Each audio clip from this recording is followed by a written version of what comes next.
¿Qué tal? Bienvenidos a Explora, un programa del Ministerio de Educación de la Nación, que convoca a prestigiosos científicos de la Argentina para que nos acerquemos a los grandes temas de la ciencia contemporánea. Hoy exploramos el cambio climático y su relación con las actividades humanas.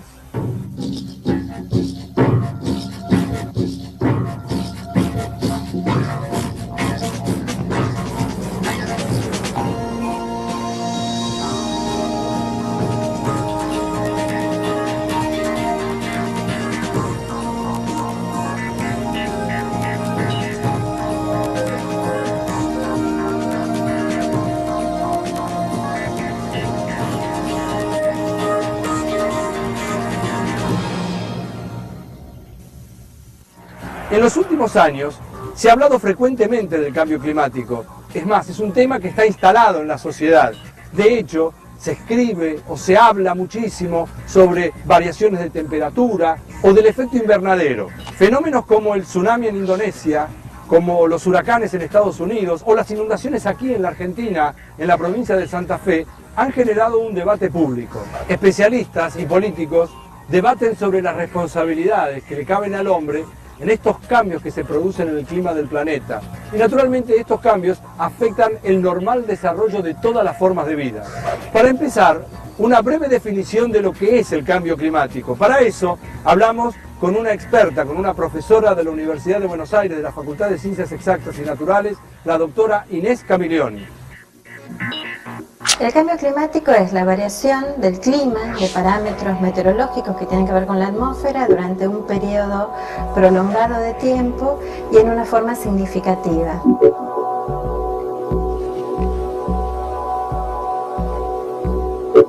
Que sea un fenómeno persistente involucra que dure durante un cierto periodo de tiempo, de al menos algunas décadas, y que sea significativo quiere decir que por algún método estadístico apropiado hay que demostrar que estas variaciones realmente están mostrando cambios o diferencias notables con respecto a algún momento pasado. El clima tiene una variabilidad natural. ¿Qué quiere decir? Que se desarrollan ciertos procesos que hacen que algunos veranos sean más calientes, algunos inviernos sean más fríos. Esto provocado por causas naturales, pero existen actividades que realiza la humanidad, que realizan los hombres, que hacen que el clima también se vaya modificando. Este tipo de modificaciones son lo que nosotros llamamos modificaciones resultado de las actividades antrópicas.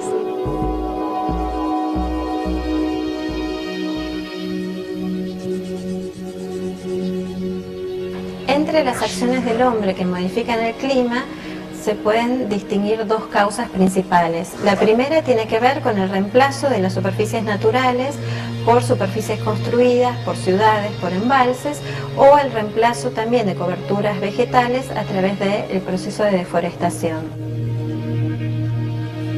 La segunda causa tiene que ver con la inyección a la atmósfera de gases, producto de actividades humanas y de procesos industriales.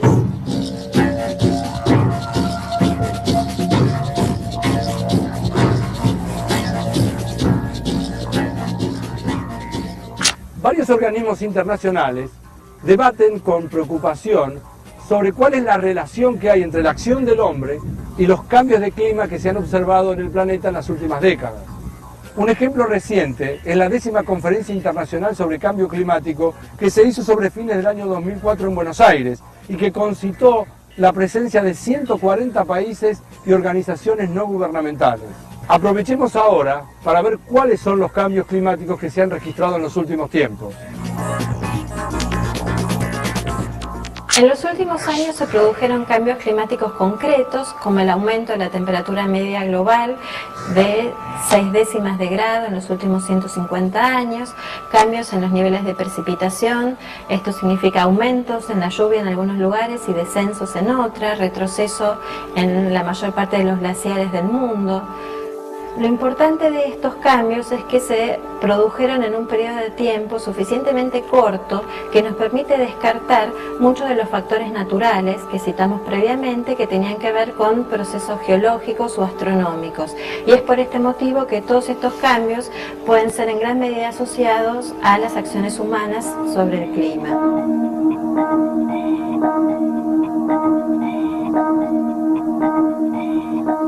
Existe un efecto natural de la atmósfera terrestre, que es lo que se conoce con el nombre de efecto invernadero.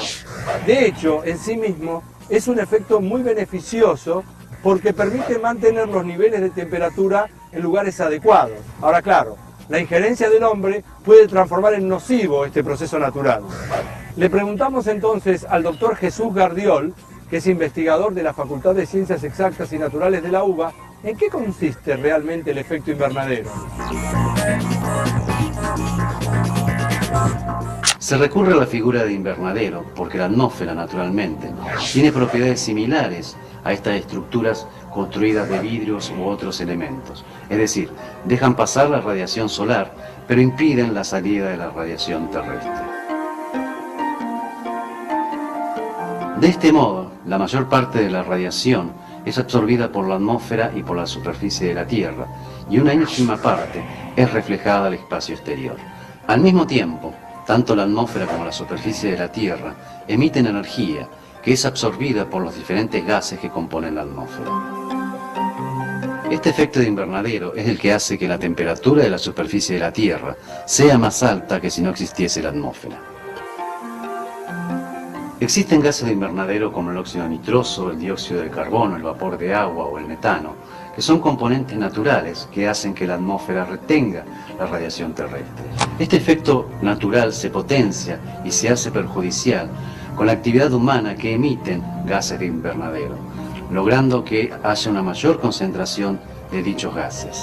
Como consecuencia, la radiación saliente es cada vez menor y esto hace que la temperatura de la superficie aumente. Entre las actividades responsables de emitir este tipo de gases, podemos mencionar la quema de combustibles fósiles, la deforestación, la agricultura y la ganadería. La Convención Marco de las Naciones Unidas sobre Cambio Climático, que se hizo en el año 1992, sirve como parte de una serie de acuerdos que tienen los países que se reúnen para discutir sobre este problema. Unos años después, en el año 1997, se hizo el Protocolo de Kioto en Japón, y lo que se pretendió es establecer límites más precisos sobre la emisión de gases de efecto invernadero.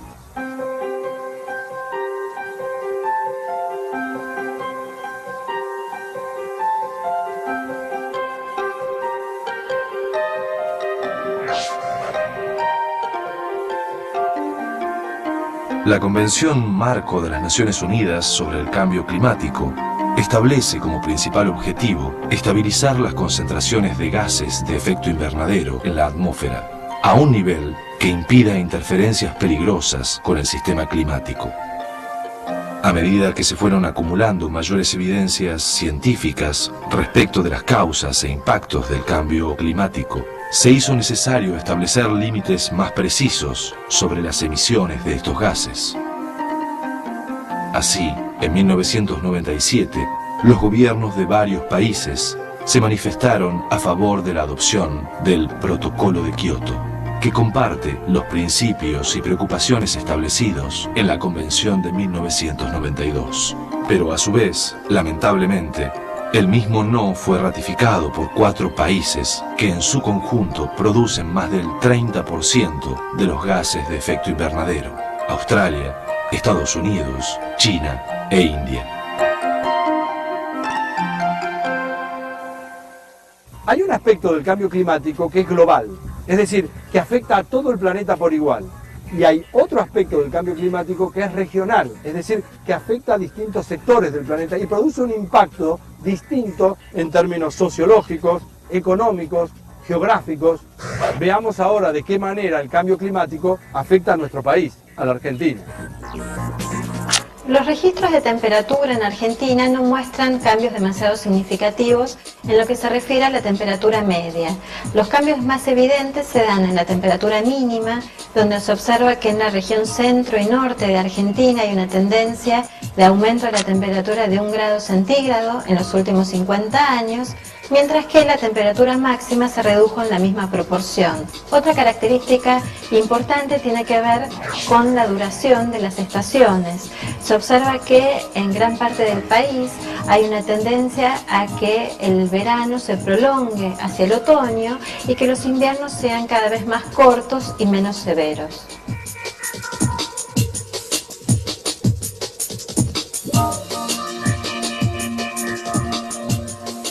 A diferencia de lo que ocurre con la temperatura, la precipitación es una de las variables meteorológicas con cambios más evidentes en Argentina.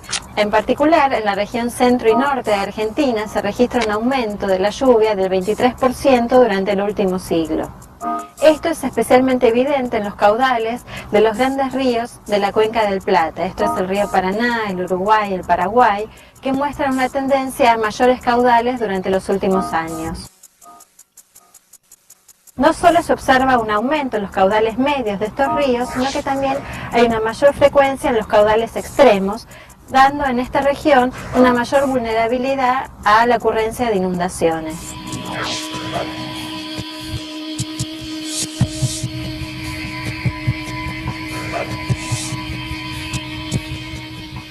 En contraste con lo que ocurre en la zona de la Cuenca del Plata, existe una región de Argentina que muestra tendencias negativas con respecto a la precipitación. Esto es el área de Cuyo y Comahue, que muestran durante el último siglo una tendencia a una reducción de la lluvia del orden del 50%. Esto tiene impactos bastante importantes sobre los caudales de los ríos, que están principalmente alimentados por las masas de agua de deshielo de alta montaña. Esto sin duda puede tener consecuencias bastante importantes para la provisión de agua de toda esta región, que se encuentra frente a riesgo de un déficit hídrico para los próximos años.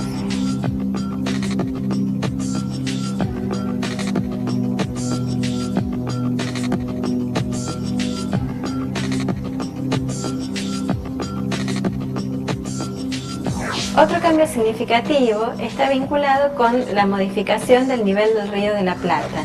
En el último siglo, en el puerto de Buenos Aires, el nivel del río aumentó 17 centímetros. En los últimos años aumentó la frecuencia de vientos del este sobre el estuario del río de la Plata y también aumentó la frecuencia de ocurrencia de sudestadas.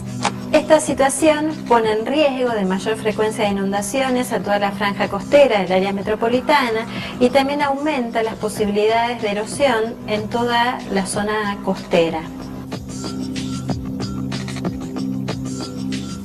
En el próximo bloque de Explora vamos a analizar las inundaciones que ocurrieron en Santa Fe, en nuestro país, en el año 2003. De hecho, vamos a ver cómo una verdadera catástrofe nos enseñó a pensar cómo se puede modificar la vida en función de un desastre natural. Pero al mismo tiempo vamos a pensar y a entender cómo lo social y lo político tuvieron una incidencia tan fuerte que produjeron consecuencias mucho peores que las meramente naturales.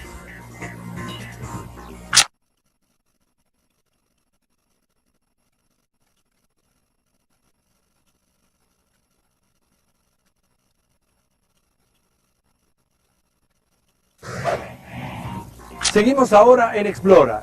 El capítulo de hoy está dedicado al cambio climático y su relación con la actividad humana. Las inundaciones de la provincia de Santa Fe tocaron la vida de 24.000 hogares. Dejaron 130.000 evacuados sobre una población total de 500.000. Pero la situación fue muchísimo peor porque las aguas avanzaron sobre una población que tenía una pobreza preexistente y una cantidad de desocupados realmente altísima. Por su ubicación, la ciudad de Santa Fe está naturalmente expuesta a una situación de inundación. ¿Por qué? Porque está enclavada en la convergencia de dos grandes ríos, como el Paraná y el Salado. De hecho, esto hace que sea mucho más propensa para la inundación. Ahora, claro, naturalmente el debate público se generó. ¿Se podría haber previsto esto? Al respecto, hablamos con la doctora Claudia Nattenson, que es geógrafa de la Facultad de Filosofía y Letras de la UBA.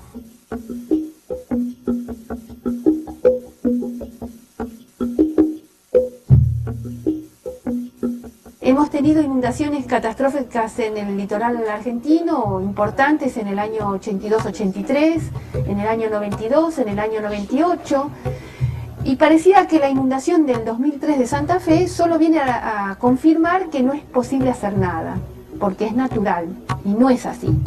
Soy Elvira, la mamá de Mauricio Medrano, que está desaparecido.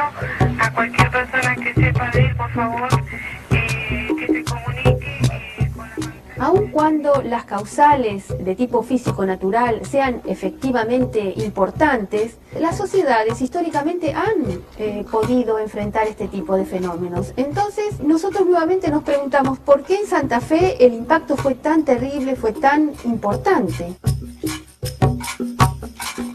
Para contestar este tipo de cuestiones, nosotros hemos encontrado un buen marco teórico en lo que es llamada la teoría social del riesgo. En este marco debemos considerar efectivamente 4 dimensiones por lo menos para poder enfrentar este tipo de problemas. Uno lo hemos llamado peligrosidad, que tiene que ver con las características peligrosas o la amenaza que proviene de los fenómenos físico-naturales en sí. El segundo es la exposición, que tiene que ver con la distribución en el territorio de bienes y personas y qué es lo que está expuesto frente a esos peligros. El tercero lo hemos denominado vulnerabilidad social y tiene que ver con cómo la sociedad está funcionando en la normalidad y con qué capital cuenta para enfrentar situaciones extraordinarias.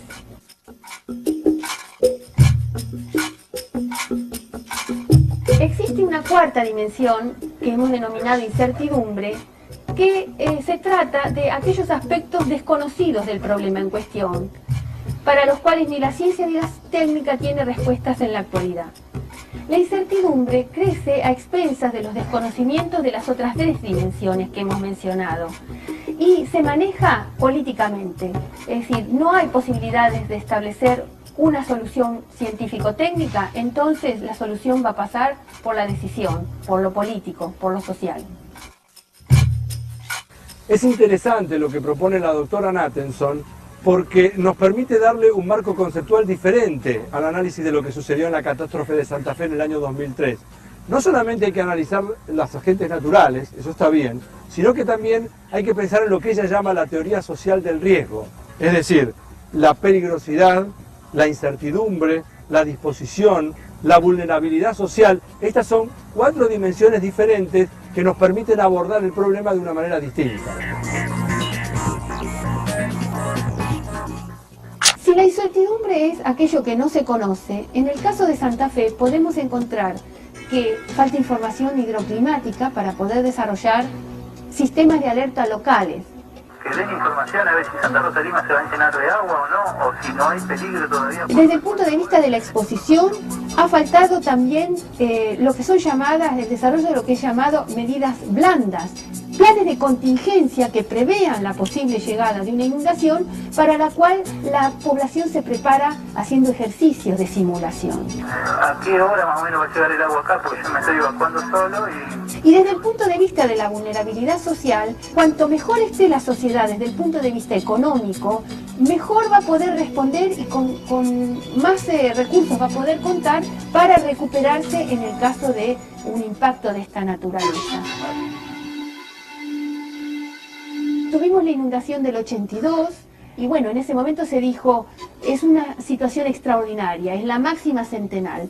Pero pocos años después, en el 92, volvimos a tener una inundación importante en el litoral argentino. Y luego en el 98, otra más. Entonces, aquello que parecía que era extraordinario, se va transformando en algo normal. Tenemos que convivir con las inundaciones como pulsos naturales. La sociedad, para manejar este tipo de cambio, debe manejar estas incertidumbres previendo, estableciendo planes que nos permitan prever qué es lo que va a pasar y obrar en consecuencia.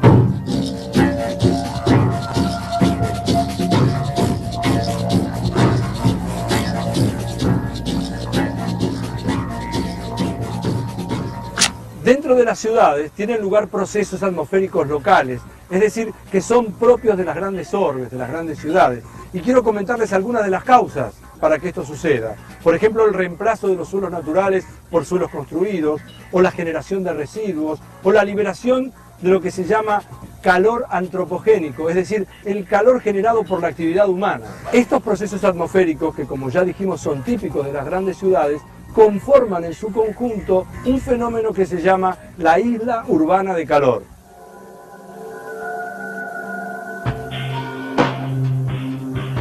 La isla urbana de calor es un fenómeno que hace referencia a las diferencias de temperatura que se registran entre una ciudad y su entorno rural. En general se observa que durante las noches, en las que hay poco viento y hay poca nubosidad, la ciudad muestra temperaturas más elevadas que su entorno rural. Recibe este nombre de isla urbana de calor haciendo referencia a que la temperatura suele ser más alta en el centro de la ciudad y tiende a ir disminuyendo a medida que uno se va alejando hacia las zonas rurales cercanas. Las causas de la isla urbana de calor son principalmente 4. La primera está asociada a los materiales que se usan en una ciudad, esto es hormigón, cemento, pavimento, y además a la geometría de las construcciones urbanas que favorecen una mayor absorción de la energía proveniente del sol. Una segunda causa está vinculada con la liberación del calor que se produce a través de las actividades humanas, esto es a través de la calefacción, a través del uso de diferentes combustibles. La tercera causa de la isla urbana de calor está vinculada con una disminución de la evaporación en ambientes urbanos asociada al reemplazo de las superficies naturales por superficies construidas. Hay una cuarta causa que está vinculada con los contaminantes que están en suspensión en la atmósfera de las ciudades. Estos contaminantes actúan recibiendo la radiación del sol, reemitiendo esta radiación en diferentes direcciones, donde una de estas direcciones es particularmente la superficie terrestre y por lo tanto en el suelo se va a recibir mayor cantidad de energía. Esta energía va a calentar más la superficie en una zona urbana y por lo tanto el aire que está en contacto con esta superficie se va a ir calentando cada vez más.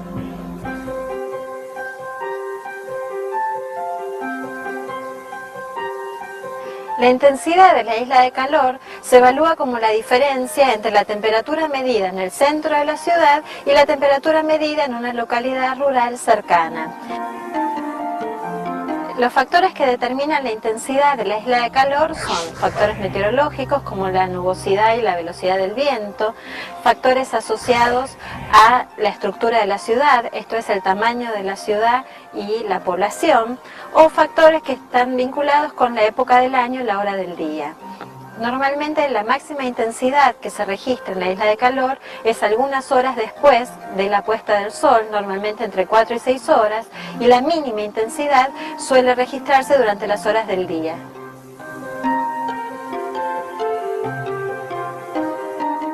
La isla urbana de calor produce efectos meteorológicos, económicos y hasta biológicos, y en todos los casos produce impactos positivos y negativos. Vamos a ver ahora cuáles son esos efectos. Desde el punto de vista meteorológico, una de las consecuencias de la isla urbana de calor está asociado al aumento de la precipitación en zonas urbanas comparado con el entorno rural. La isla urbana de calor actúa de forma tal que el aire más cálido que está sobre la atmósfera de la ciudad es forzado a ascender al tener mayor temperatura. En este proceso de ascenso se va enfriando y actúa haciendo que la humedad que contiene condense y dé origen a nubes y precipitación. Este aire que está forzado a ascender es normalmente reemplazado por una brisa de aire más fresco que llega a la ciudad proveniente desde las zonas rurales cercanas. Las consecuencias socioeconómicas se traducen en modificaciones en los requerimientos de energía en ambientes urbanos. En el invierno, las mayores temperaturas que se registran en una ciudad hacen que las necesidades de energía para calefacción sean menores y por lo tanto es un impacto beneficioso. Pero como contraparte, durante el verano, mayores temperaturas van a estar asociadas a un mayor requerimiento de energía para aumentar la refrigeración. Uno de los impactos negativos de la isla urbana de calor está asociado a los efectos sobre la salud. En esta figura se presenta la evolución del número de muertes en la ciudad de Buenos Aires en función de los valores de la temperatura. Lo que se observa es que a medida que la temperatura aumenta, el número de muertes va disminuyendo porque hay menor riesgo de enfermedades cardiovasculares y respiratorias. Esto sucede hasta que la temperatura aumenta hasta un nivel tal, hasta una temperatura crítica determinada, en el que comienzan los efectos de un estrés térmico sobre la población en riesgo, de forma tal que, pasada esta temperatura umbral, el número de muertes comienza a aumentar. El hombre, desde la ciencia, trata de aminorar el impacto que se genera sobre la naturaleza cada vez que produce algo. Y por eso en esta última parte de Explora quiero presentar una disciplina singular. Se llama bioarquitectura o diseño bioambiental. Vamos a consultar ahora a la arquitecta egresada de la Universidad de Buenos Aires, Silvia de Schiller, y ella nos va a explicar que los edificios nunca son inocentes. La edificación siempre altera el medio ambiente y el clima.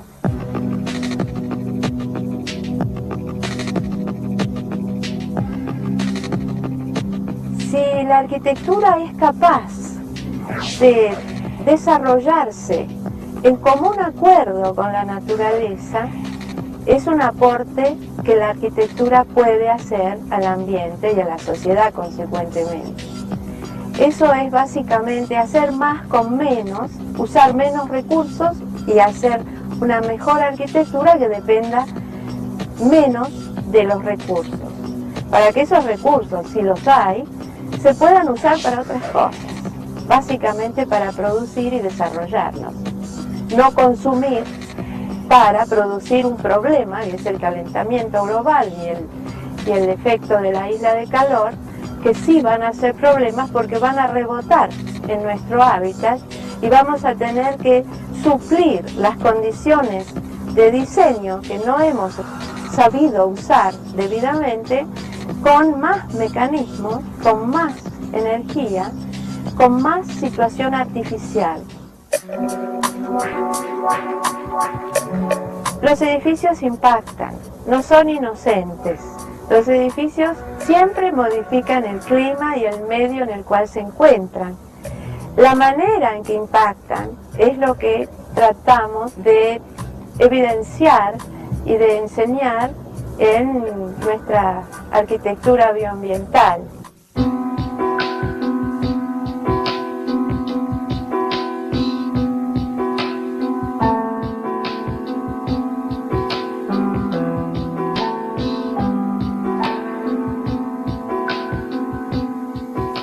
Los edificios que requieren calefacción o refrigeración artificial en realidad afectan notable y negativamente lo que se conoce con el nombre de microclima urbano. De hecho, esto tiene vinculación con lo que habíamos hablado antes, con el efecto invernadero. En Argentina, el 25% de los gases de efecto invernadero lo produce el hábitat construido, los edificios, a través de el uso de la calefacción, de la iluminación, de la refrigeración. Pero la dependencia en la calefacción, la refrigeración, la iluminación artificial depende exclusivamente del diseño. En este capítulo de Explora vimos los factores que intervienen en el cambio climático y sus principales consecuencias en el medio ambiente. Y además comprobamos la incidencia que tiene la actividad humana en la intensificación de lo que se llama el efecto invernadero. Y también vimos el surgimiento de nuevas disciplinas, como la bioarquitectura, que tiene por un lado un objetivo que es el de mitigar estos efectos, y por otro lado de conseguir lo que se llama la sustentabilidad urbana. Este fue un nuevo capítulo de Explora, un programa del Ministerio de Educación de la Nación. Soy Elvira, la mamá de Mauricio Medrano, que está desaparecido. ¿A qué hora más o menos va a llegar el agua acá? Porque yo me estoy evacuando solo. Empezó a entrar y cada vez más rápido.